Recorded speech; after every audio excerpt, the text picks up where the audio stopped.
Hello, thank you again for tuning into yet another episode of the Equality Edit this week with Eve Mujinya.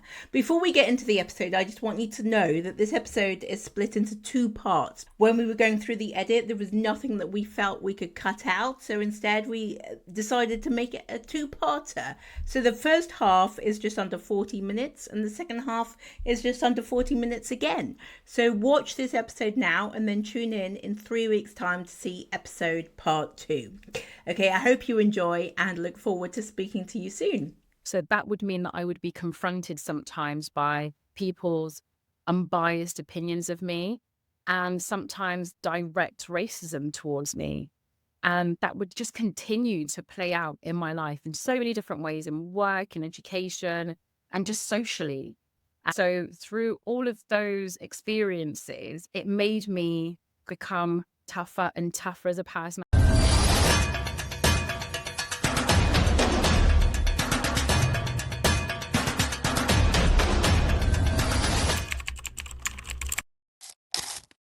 Hi, everyone. Thank you so much once again for tuning into another episode of the Equality Edit, unpacking equality one story at a time. Today, I'm here with my colleague, Eve. I'm going to let Eve introduce herself in a second. So, Eve and I have known each other, I think, has it been like 2 years or something? It has been 2 years now. God, it's gone so fast. So Eve is a brilliant trainer and consultant with Celebrating Disability. And I always try, somebody told me years ago, to always try and hire people that are better than yourself. And I definitely feel that I do that with the trainers I have.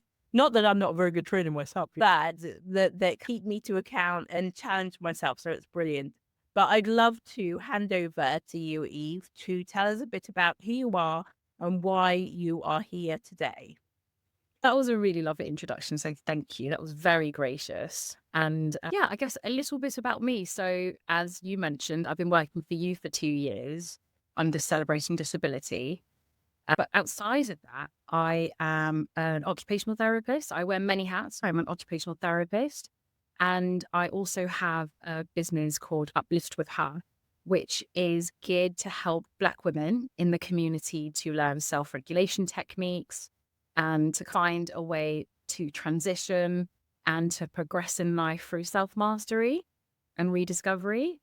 A lot of that has been because of my own journey. But yeah, it's something I've took to later on in life, but I'm really glad that I was able to have the space to be able to do something as meaningful as opening up Uplift With Her. So that's a little bit about me. And can you tell us a little bit, I know you gave a really good high-level overview of Uplift With Her, but can you tell us a little bit about what some of those things mean in practice? Yes, absolutely. Okay, so I have practiced meditation as part of my own transformation and journey for me to master my own skills. And that's like mastering emotional regulation, mastering breath work, mastering just being still and overcoming challenges through stillness.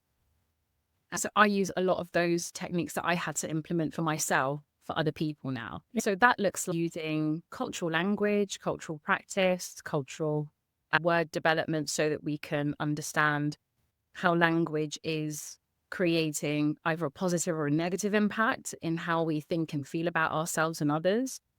It's also looking at the goals that we set for ourselves and if they are attainable and breaking them down into steps. And this is the OT brain coming out now, so that they're manageable and they're put into chunks that we can achieve, because you're less likely to want to create goals if you don't know how to achieve them. And then there becomes such a negative, vicious cycle in our lives when we aren't able to just achieve the smaller ones that lead to the larger ones. So we look at goals and how we formulate goals and making them realistic and quite smart. So there's that aspect as well. And then the other aspect, which is completely linked to my meditation, which is looking at grounding techniques, looking at ways to fully understand what's going on inside of your body so that you can understand how to change how you feel. And we do that through various different meditation and grounding practices. Oh, wow, brilliant. Thank you. And it's so true about goals. I've found recently that as long as I can find a strategy to achieving something, I'm more likely to stick at it. But until I know what that strategy is in whatever field it is, whether it's like work or personal life, there's no way that I'm going to achieve it because I don't even know where to start. So, and that is really been everything you said with the meditation, with the grounding and everything you're saying as well. If you have a strategy to make it work, then it's more likely to be successful. Exactly. Yeah, completely agree. So, how did you come into this area of working? How did you come into kind of the healing space? It was through my own life difficulties, in all honesty. I didn't grow up very educationally equipped. I went to school and I came out with two GCSEs, C, and I started off as this child who didn't really have much motivation to achieve much, but I think that's because I found school just very structurally hard, and we didn't really have language around neurodivergence and difficulty in learning styles. So I flew under the radar for such a long time until I got it and then I was in a supportive environment, and then I just ran with it and I was like, okay, actually I do like learning, I do like education. But through those different experiences, I was confronted by lots of difficulties with teachers, and that would tell me I'm not going to amount to anything. Quite literally, a teacher did tell me that in college. Wow. I know, you'd not think that would be how people approach motivating students, but No, it's so weird. Next week, a trainer's delivering a session on inclusive education for neurodivergent students. And one of the things she's going to ask them to reflect on is when a teacher has helped and has created barriers to their learning through attitude. And it's so scary in this day and age, really. But I suppose it's the methods of teaching still remain the methods of teaching, don't they? But it's so scary in this day and age that teachers feel that actually, if you're not doing it in the same way, then you're obviously not good enough, you're wrong, and you can't. Rather than maybe it's me, the teacher, that needs to relook at how I am educating this student. yeah, absolutely. And that comes with crossing a line as well, because I think teachers, maybe more so back when I was growing up, had a lot more flexibility around crossing that line without the repercussions or consequences of being unprofessional. But yeah, she threw out some very harsh words and told me to leave the classroom. And I was not fully formed adult. I was 19 at the time, but I was amongst my peers, and that's quite an embarrassing thing to do to someone. But what she didn't account for is just how much I love proving people wrong about me. So I ended up being, this is quite an Americanized word, but valedictorian of my class, and ended up having the highest grade in my class. And I was asked by my form teacher to come back and to tell next year, like, how my journey was. And Oh, God. so yeah, despite her harsh words, I somehow managed to overachieve and excel. And maybe that was the thing that I needed to get into the right headspace to prove her wrong. But that was something that was not uncommon in my life. I found that people would always have negatively reinforcing words to say or behaviors towards me. And that would materialize in so many different ways because I'm dark skinned, and that's something of my identity that I cannot change. So that would mean that I would be confronted sometimes by people's unbiased opinions of me, and sometimes direct racism towards me. And that would just continue to play out in my life in so many different ways, in work and education and just socially. So through all of those experiences, it made me become tougher and tougher as a person. I had to wear this very protective armor to be able to feel like I was managing my life appropriately as best. But that also meant that I was carrying around literally the mental manifestation of big tin, this whole joke. And that's quite heavy. It's really heavy to carry around. And there has been, I'm sure with all of the conversations we've had, numerous times where people have behaved and said things in such, we'll say, vile ways that even I couldn't comprehend it as an empathetic person. You just couldn't understand why they would be so venomous. So I feel like I was forced down this line of work because I had to really look at myself, and I had to look at the effects of carrying around this armor, constantly being in survival mode and constantly feeling like holding my breath and holding my body tight for the next time someone was going to say something or behave in a way that was quite offensive and discriminatory. And I just knew I couldn't live life like that. So that was when I took things into my own hands and decided to move out of my own safe zone in London. And that was really the start of my journey. It was really at that point that everything started to change and started to turn around for me. How much of that do you feel as though you have to carry with you now? That's such a good question, Essie, because I think I carry it differently now. So I was able to, once I made that change, I was able to expose myself into different environments. One, that affected the difference in how people behaved with me, because changed the culture of the environment. You're going to change, what happens in that environment. So that was one thing. And then also it led me down like actual helpful routes, like being able to go to my GP and discuss carrying this level of trauma around with me and how it's affecting me, enabled me to gain access to therapy, which was amazing. It's been such a cornerstone in my life, having access to therapy, because that, alongside all of the things I was doing, became like a powerhouse. So it felt like there was a big clean out after I did therapy, because I was doing all of these things, meditation, the journaling, all of the reflective work, exposing myself to new cultures, being more creative and artistic in how I expressed myself. But I knew that I was able to lead me up until a certain point in that path before I needed someone else to take me the rest of the way. And that was what therapy was for me. So I do feel like that helped to clean out all of the debris, all of the extra baggage. And so my load is lighter now, but it definitely doesn't negate the fact that I still have those experiences in micro doses.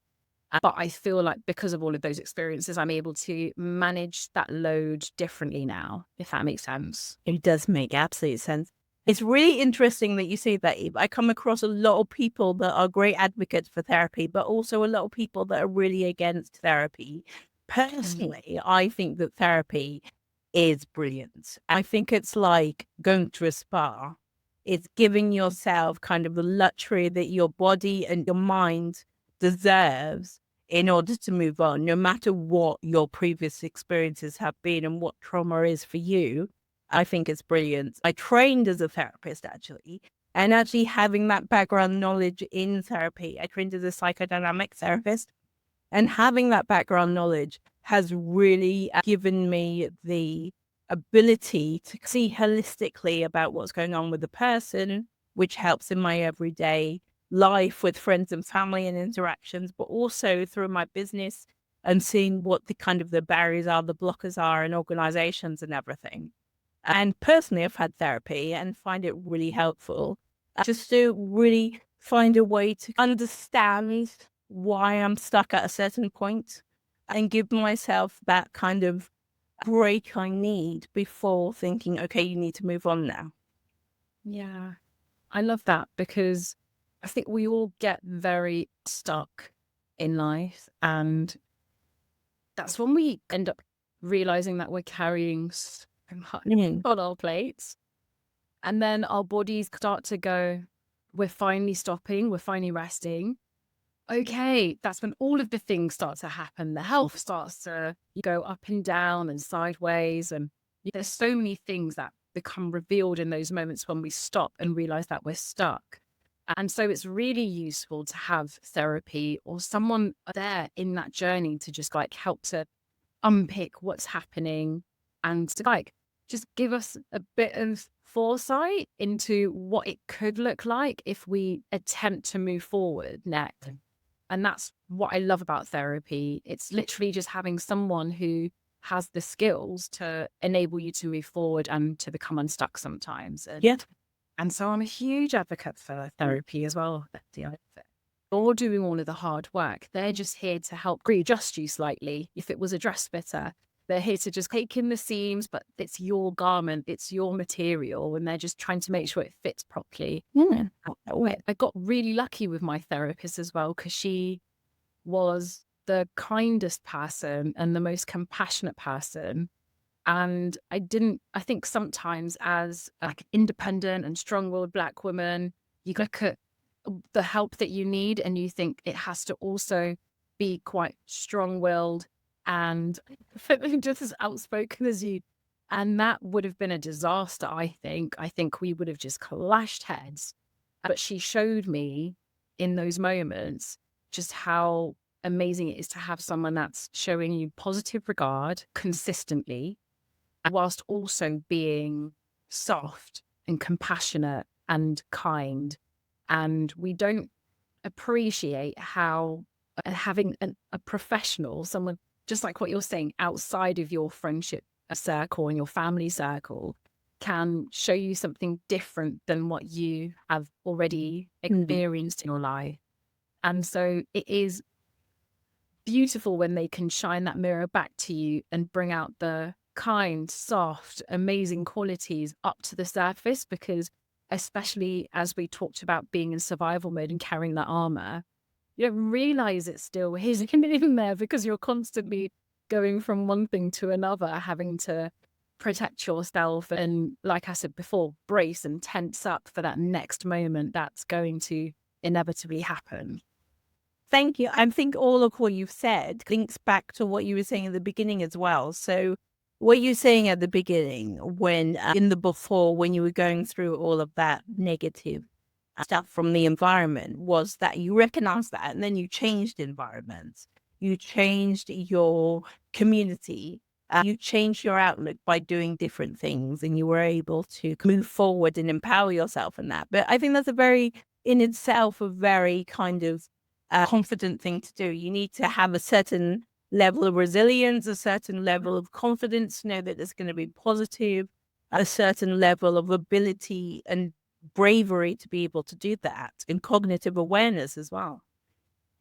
For the longest time, a lot of people used to say, "Eve, you're so brave," and I just couldn't I couldn't see that label as being like an integrated part of myself, because I feel like making the change was so necessary. It felt like there was no other way forward other than to make the change. So it's not like I felt forced to, but I knew that was the next step. And so I can either lean into it or avoid it as much as possible. And I have a very interesting relationship with change and stuff, because I actually quite like change. I've learned how to be such an adaptable version of myself in different environments, to different roles, and that is, I think, one of my skills as being Eve. I feel like that's one of the things I like about myself, or love about myself, and cherish, because I look at that as a bit of a challenge in a really good, positive way.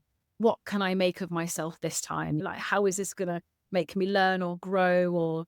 And it's difficult. It's always difficult. It's always the same. It's always that you jump and I'm scared. And all of the difficult things happen, but then you peter off and then you stabilize and you find a nice soft cushion somewhere to be yourself, and you enjoy a new environment, which is lovely.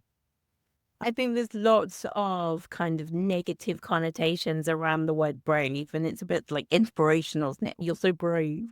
Why? Because I remembered my own name. But I think when I was saying, I mean, that's what people say, "Oh, you're so brave." Why am I brave? Well, I think in this way, what I was really referring to was what you said. I think so many people in the same, or not, nobody has the same situation, in similar situations or different situations, are so stuck in their situation that they can't move out for one reason or another. I think we were talking the other day about fight, flight, and freeze, and it's that freeze. And you seem to be really good at moving forward, almost maybe fight, but I want to change. I want my situation to be different. So that's, I think, what I was referring to, because it can be a very scary thing for people thinking, I don't know what it's going to be like. And at least I know it's like better the devil you know kind of thing. You're so right. And this is where I guess I've had to really soften in using different language to describe Eve. Because the reality is there are aspects of bravery and courage that I show all the time when I'm making those changes. And that is definitely something I can assign to myself. Leaving the country and living somewhere else for 3 months by myself was not something I thought I was able to manage, but I didn't disbelieve that I couldn't do it either. So I was like, there's no evidence that I can't do it, but there's no evidence that I can do it. So let's just go with it, kind of thing. And my brain is a very evidence-based system. So if I don't have answers for either side, then I'm like, try it anyway. That's awesome. So that's what led me to Thailand, which actually, when we were talking earlier, that was the big trigger in my life. It was leaving my safety and going somewhere completely different, culturally speaking, everything, even the weather.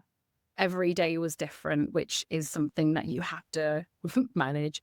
I'm really glad that I did it. It felt like the first month I was trying to overcome all of my fears of controlling everything, and it got me into more silly situations than safe ones because you're being overly precautious and tiptoeing around, just enjoying the flow of life. And when I realized that I'm putting myself in more danger being overcautious, I just let go. And then I had the best time. And so when I came back from Thailand, that's when I decided London's not for me anymore. I think I spent such a long time masking. And when I got back from Thailand, it was like I could hear and feel everything so intensely for the first time. So you've got the underground, and then you've got the planes and all the helicopters, because there's 3 or 4 different airports, and there's probably loads more heliports in London. So you've got all of that sky noise, and then you've got so many people just living in London, all the people. And then you've got cars and traffic, and everything was just, it was just a lot. Everything was like the sounds, the vibrations, I just felt so sensitive to it. But I think I had always felt sensitive to it. I just masked so much, and I was exactly so desensitized to it that I just didn't realize that was what was going on. I was so dysregulated. So that's when I was like, okay, fine. Now I have this new information. Time to jump, time to leap, time to do something different and give myself the environment that I need for myself. So it sounds, I want to talk about what happened next, but it sounds like if you didn't go to Thailand, you would never have moved out of London. Yeah, absolutely. It really gave me the push that I needed. Amazing. That's so cool. I feel the same about Robbie Williams. If I didn't go to my first then I wouldn't have ever reached my 14th and fallen off the pavement. So yeah. Exactly the same.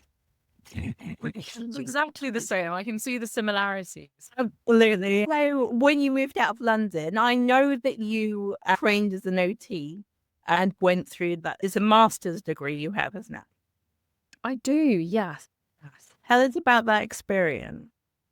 Yes. I'll be honest in saying, Esi, my university experience has probably been one of the most challenging experiences of my life, because you apply to these courses expecting the best out of the situation, and the best for me was I'm going to learn and come out of this just with more learning in my brain. But through my journey, as I mentioned, there was so much learning about who I am neurodivergently and my sensory differences. And that was one thing I didn't take into consideration. So I was working actually in recruitment for some time after I had taken the leap away from London, and I moved to Manchester. And when the funding became available, I think it was around 2017 or something like that, I took the opportunity to do a master's, because I was like, I was never going to be able to afford this before. So I'm going to take the opportunity. And I was so lucky I was accepted to Chester University. So I was living in Manchester, working in Leeds, and commuting to Chester for Wow. schools. Insane, isn't it? It's ridiculously insane. So I have no idea when I was sleeping, how I was resting. Yeah, minefield. That lasted for as long as it could. And it was really unfortunate because I remember I was with this company working in recruitment, and I was finally offered the position I had been working so hard for. I had to shift, I had to transition. I did say no to that contract and decided to move to Chester so that I can fully put myself into the course, do it right, and excel in it. But yeah, I didn't really know how much support I actually needed. And during that course, it was like a 5-minute walk to uni. I was still very much a person that can sit on a laptop and a computer for a very fixed long period of time and fixate on just doing the work and producing, because there was all this like, you have to do this masters. And but then I also loved the subject a lot. So that experience was my first experience as an adult learning in an institution and realizing that there were things hidden in how I processed, how I articulated my thoughts, how I researched. Just all of the learning difficulties came up to the surface in a very lovely way, though. It wasn't really a boiling point at Chester.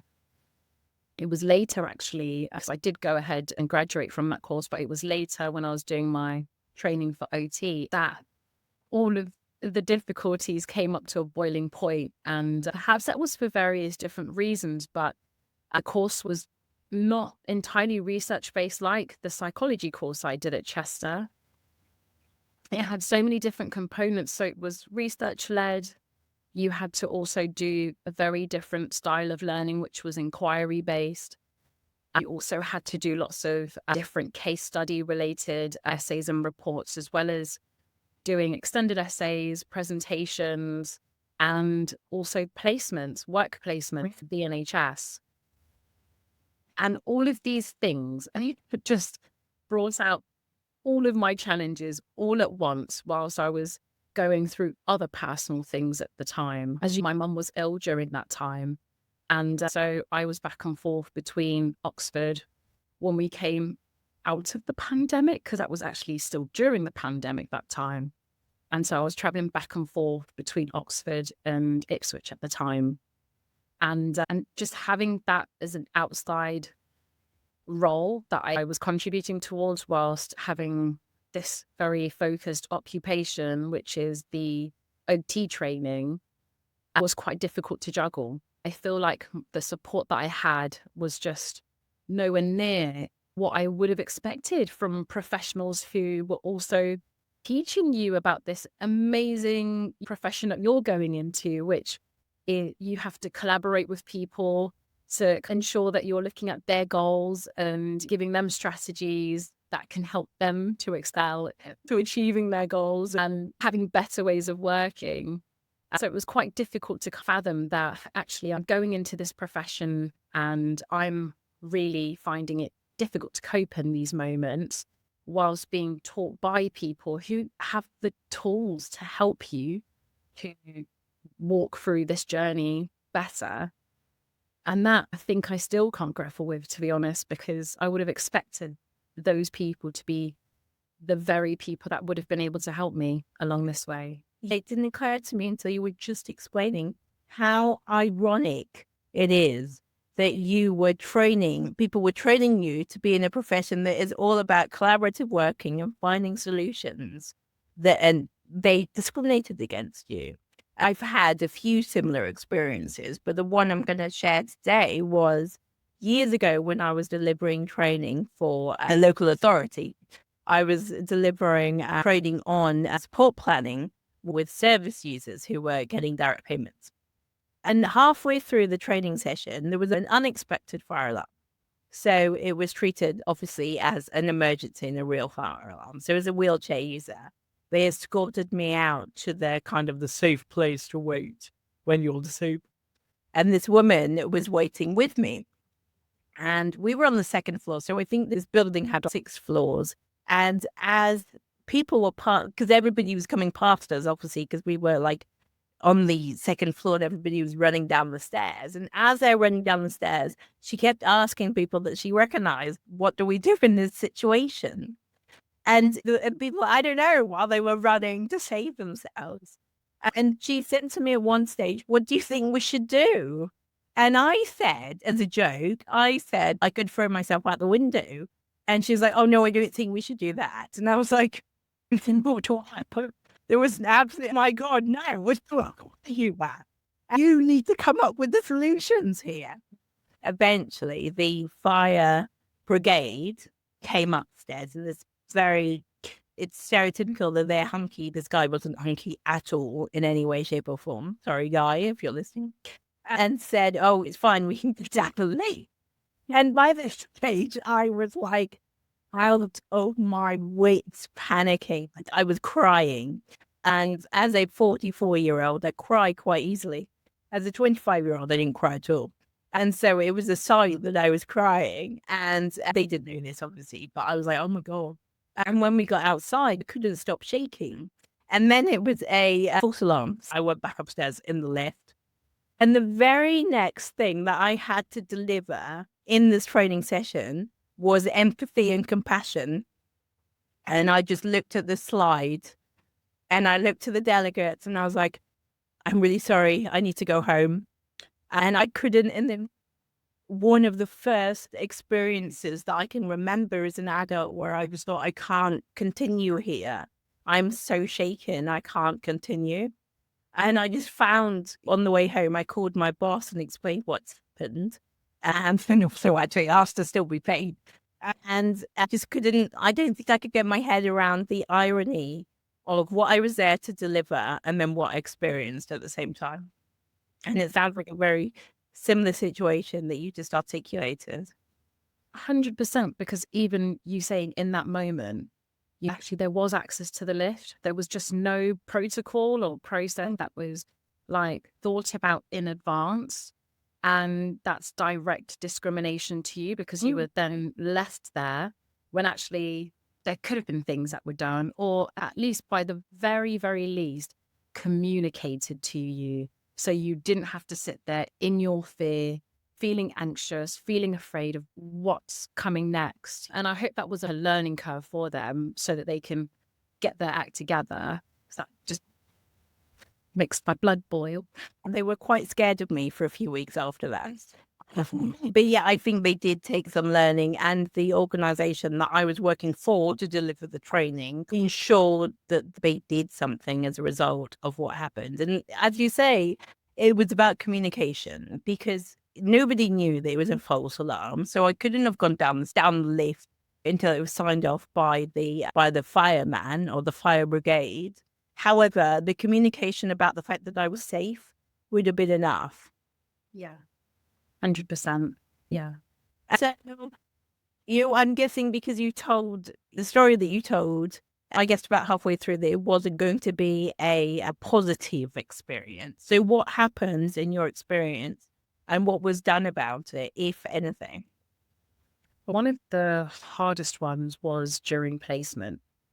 So we have 1,000 hours of training that we have to do as part of our training degree. And I think 1,000 hours of research and taught outcomes as well. So it's blocked up into 3 different placements that you have to do across 3 different services. And the first service was great. It was an oncology ward in one of the top London hospitals. And it was such a great experience. Everyone in an oncology department are the best people ever. And I think you have to be if you work on an oncology ward, because I wouldn't want to see a terrible, unempathetic person on that kind of decision. So it was the right level of people with the right level of skills and personalities. And that was brilliant. I actually got offered a job after, which was nice, but I couldn't do it all. I couldn't do it all. So the second placement that I was in I was sent to was a stroke ward in Oxford, not London. And I remember it was a 10-week placement that I had to be on. And I I remember going in the first day, bright-eyed, bushy-tailed, coming from my first placement thinking, this is going to be great. I'm going to advance my skills. And it was such a stark difference because I went from being in this team and everyone was there to entering on the first day. And only my placement educator was available as the only person in the OT team. Wow. The placement educator is someone who's assigned to you when you're on a placement so that they can sign off your skills, they can teach you and advise you on what to do and be the ideal golden model standard of what you should be learning and doing as an occupational therapy student. So she was assigned to me for the entire 10 weeks. And I remember that first couple of days, because no one was there other than her and me, I was used as like a personal assistant at that point, and she would just send me to get gloves, and I was just running back and forth. Wow. It was the strangest way of starting my placement. Yeah. But I think she was obviously quite out in the lurch because of the fact that there was no other members of the team available on these days. So as my placement went on, I was starting to become very aware that actually seeing people who have had severe strokes, because it was just something completely new to me, seeing the vast amount of people on this ward coming into our services with extreme like physical manifestations of what a stroke will do to someone's body. And that, I think, being confronted with that was just a lot for me to take in, because you have to manage your own emotions, but so that you can still act professionally. But it really was wearing and tearing on me. And I didn't realize how much it was triggering me, actually, because it was just, some of the patients just had such severe symptoms. So one of my hugest challenges was to overcome this. So they grade you on a few different occasions during this 10-week period. The first grade is given in the first 2 weeks, which, to be honest, you can't really take seriously because it's just to understand what your baseline is. And then you're marked in the middle to see how far you've come from your baseline to the halfway mark.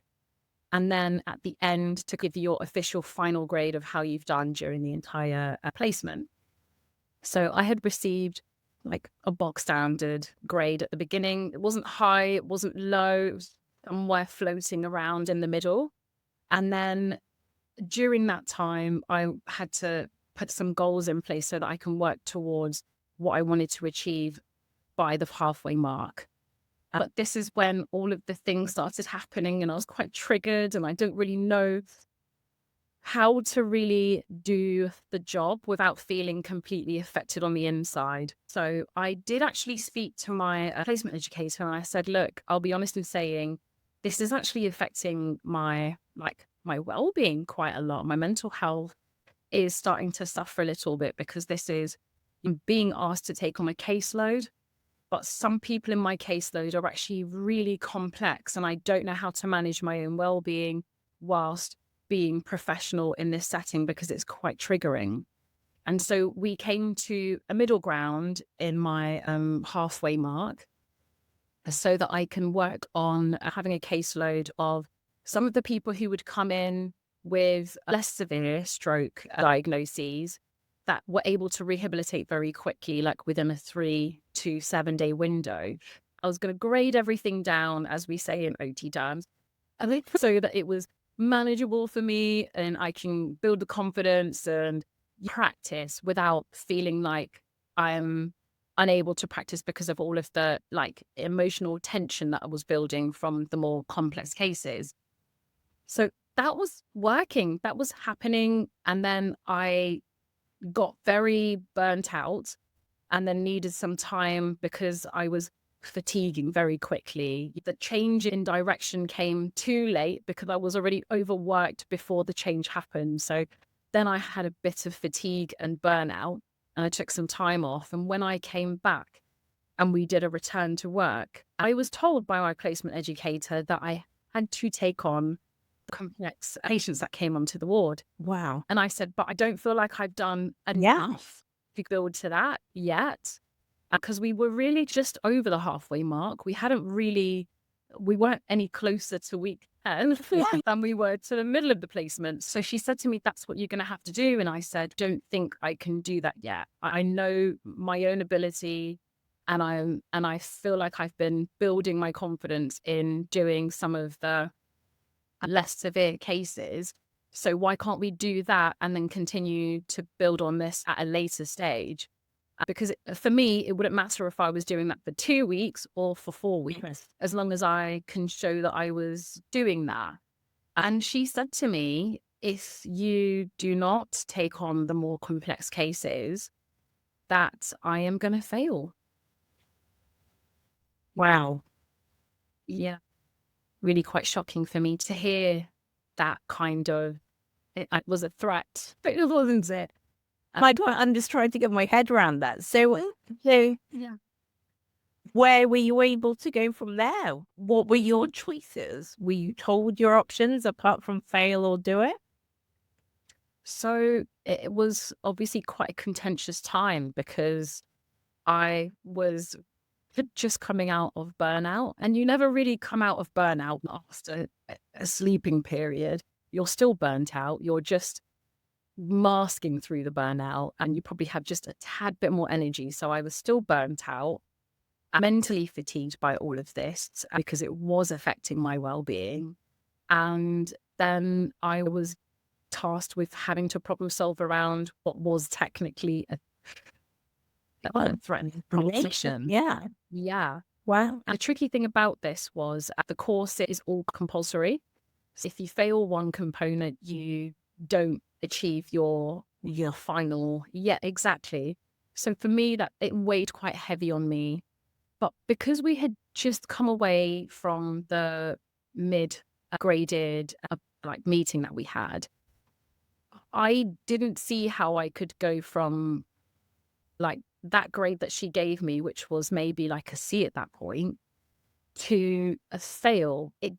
For me, the math was not mathing.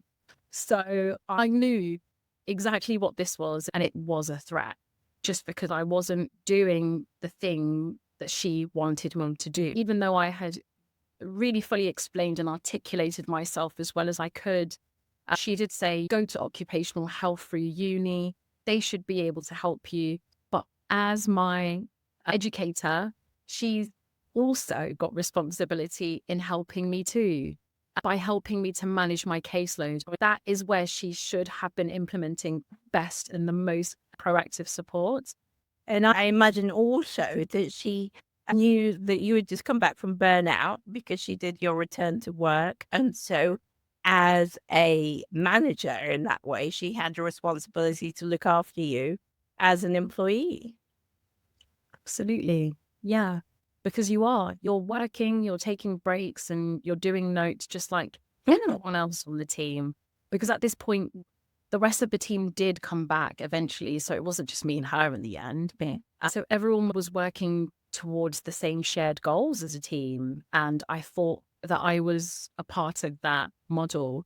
But she made it very clear in that meeting that would not be the case. Wow. So I had to go away and I had to speak to my own supervisor, because whilst we're on placement, we also have an allocated supervisor to help us from the university itself.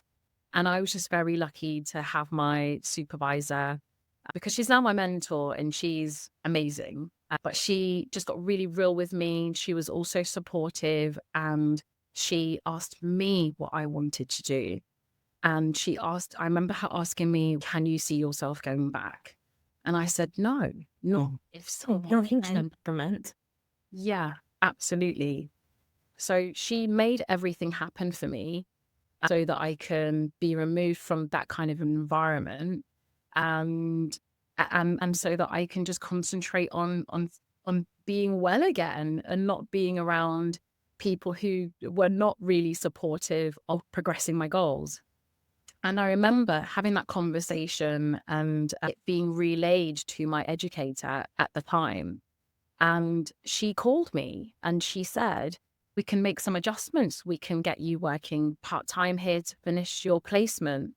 But I felt like that was the only time she worked collaboratively with me. And that was right when I had chosen to to stop everything because she had crossed the line. Yeah. The sad thing about that being the situation is that actually where I was fully committed to making a formal complaint, that unfortunately with university, there isn't this process where a complaint from a student can be taken to the external organization. There was never a process or a policy put in place so that students had a right to advocate and to complain for themselves. Wow. So unfortunately, my voice was completely diminished in that situation because there just wasn't a process. So therefore, no complaint being made. Yeah. So that's one of the things that I think to look at moving forward. I think they need to do better and be better so that they can have a two-way system in place so that students can complain about their educators. Because it's not students go in and they're working for free, and educators do sometimes treat you like a hindrance rather than someone to inspire and to motivate to come into these professions. And students should be encouraged and enabled to be able to complain. And there should be those policies and process put in place, just the same as if an educator wanted to complain about a student, which is actually currently in place. It's taken me this entire journey to really get to a position where I have language around it, where I can identify these situations in real time. Younger Eve would look at me and would feel safe enough to know that I could advocate for her. What is it that gives you the confidence to be able to self-advocate? This is where learning about my neurodivergence has really made me understand my mechanisms of like activism. And I think I have a strong aversion to injustice. That's definitely something I know. It makes my blood boil. If you're watching on YouTube, don't forget to like, subscribe, and press the notification button so you don't miss anything. If you're watching on Spotify, give us a 5-star rating.